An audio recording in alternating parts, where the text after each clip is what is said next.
Friends, so we've been working on reading as writers. So today when you prepare as a reader, you're going to prepare as a writer too. So reading box, writing folder, and your bag with Post-its and pens. Ready? All right, readers, prepare.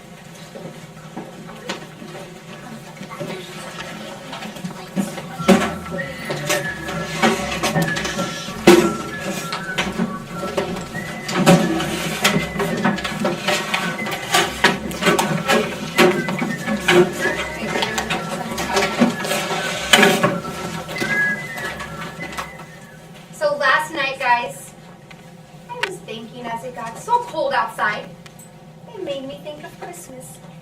And it made me think of this time when I was a little girl, and I told my mom, all I want to do is go see the Nutcracker ballet. Thumbs up if you know what the Nutcracker is. So for Christmas, she got me tickets, and we went together. And it was so magical, and when it was over, I felt like I had been in a dream. And I turned to my mom and I said, that was so beautiful. And she said, your surprise is not over yet. I know one of the dancers, and I'm going to take you backstage to meet them. And I couldn't believe it. So we got up, and we walked on the stage, and we opened up the curtain, and I couldn't believe it. There were people walking around back there. There were lights everywhere. There were doors. There were props. There were dressing rooms. Dancers were just talking to each other. I couldn't believe it. It was like they unveiled how the ballet was made, how it was crafted. And it made me think it's kind of like what you guys are doing as readers. You guys are like pulling back the curtains in the stories to see the author's craft. Well, we learned last week about how books click together. Show me click together. Click together. Well, today, we have to learn something new. Because authors don't write books just to entertain. They write books to teach us lessons. So friends, today as readers, I want you guys, when you get to the end of the book, to stop and think, what is this author trying to teach me? So I thought we'd start with the book that we love. Can you guys say, those darn squirrels? Those darn squirrels! Just like old Mr. Fookwire, right? So one way to try and figure out what the author is trying to teach us is to start by retelling the story. So I'm going to start. Show me your magic fingers. Get ready for a retell. I'm going to start. Old man Fookwire was a Grump. And the only thing he liked was birds. Oh my goodness. I think you guys already know the story. Can you turn to your partner with your magic fingers and retell the important parts of the story? Go ahead.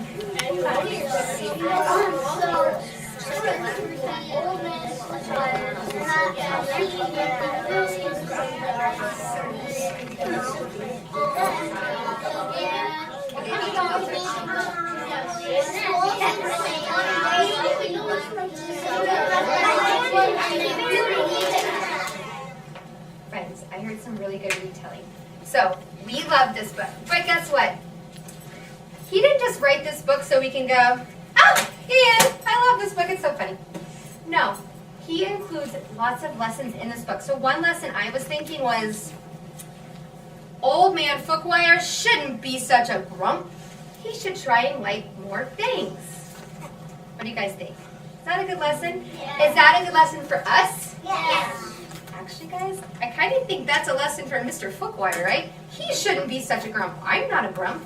So what kind of lesson could he be trying to teach us? So Sophia, I thought maybe what he's trying to teach us is sometimes we do kind of feel grumpy. So when we're feeling grumpy, we need to not be a grump. We need to give ourselves a chance to like new things. It's important to try new things, right? Like new foods and things like that. So friends, that's one lesson that we might be trying to learn. Say, don't be a grump. Don't be a grump. Give yourself a chance to like new things. Give yourself a chance to like new things. Guess what, guys? There's lots of other lessons in here. So now I want you, one more time, to turn to your friend and try and think of lessons that he might be trying to teach you. Okay? All right. Turn away from my command. Turn and teach. Okay.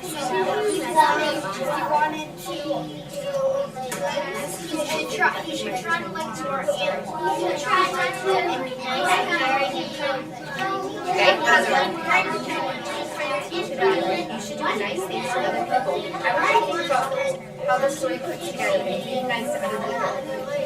Think about this said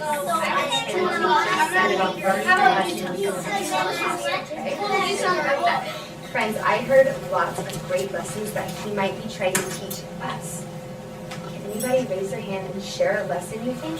Pierce. I think he's trying to teach us that. Be nice to other people. In what part of the story do you think they would have been teaching us that? At the end where the squirrel gives him a bunch of dollars and they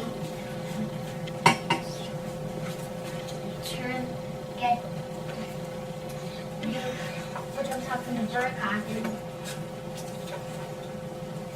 I agree. Don't you guys agree? They did all of these really nice things for Mr. Footwire to make him feel better. So maybe he's trying to teach us that when someone is sad, maybe you could do something nice to make them feel better, right? We need to treat others nicely. Go ahead, Dalton. Tell me a little bit more about that.